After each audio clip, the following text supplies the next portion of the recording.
your routine for going right against the wall. And the easiest way is to start like your hip checking or doing the bump in high school, the dance. Yeah. And you get the hips right against the wall, and then you lower down, keeping the mush against the wall, and then you keep the elbows in tight. And usually when you get there, just as you were doing, you might need to use the hands to push the bum in, or the elbows pressing down. And now I've got the butt cheeks right up against the wall. And then you're gonna come into your shoulder blades under. So I always just wriggle them under and then let the arms rest to the side. They can come out further because you are gonna eventually bring the legs down. So you stay in this position and you have the gaze towards the ceiling. The chin is a tiny bit lower than the forehead. So we're not like that with an open esophagus, which you would think because it's yoga, just a tiny tilt. And that's the kind of the rule of restorative poses, the chin a little bit lower than the forehead. The arms can be anywhere. That feels so good. And that feels good to you. And again, I can feel the butt cheeks just against the wall. Sometimes the legs will be further out because somebody can have voluptuous bum, and so they're further away from the wall. So it's not that you have to have the backs of the knees against the wall. Okay. It's that you have the bum against the wall. Yeah. And then, so you're there, you just let go. You can release the head side to side. The shoulder blades again are under.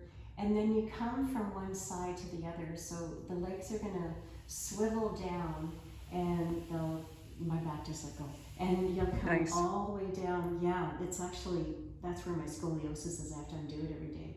So I've got that hip pressed against the wall. And actually, you could come up and do a little bit of an aerial view just to see the position of the legs. Okay. It's so good to have a filmer. I need to hire a camera person. That's what I need to do. And you've got that length. And I always like to just press that shoulder blade under, as I was mentioning. Yep. And then just reach that arm out on a diagonal, because then you can get more of a line in through the pectoral. Okay. And often I'll just kind of make sure I'm really, really dropped over to that right side. And then as you were mentioning, you can take that top left leg over and you could place the hand here. And you're not turning the head, but you're falling to the left side, to the opposite side, just to get a little bit more release.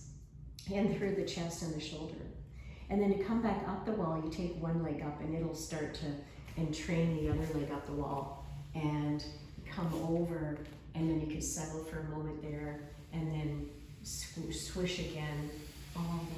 Let go again. Nice. And and then you've got that again, the butt cheek is still against the wall. It maybe comes off, but we're attempting to get the butt cheek against the wall. Yep. And then this right arm coming up high on a diagonal, getting the shoulder blade under, or getting Tim to pull it under, and then coming over to that side, just gazing there, relaxing.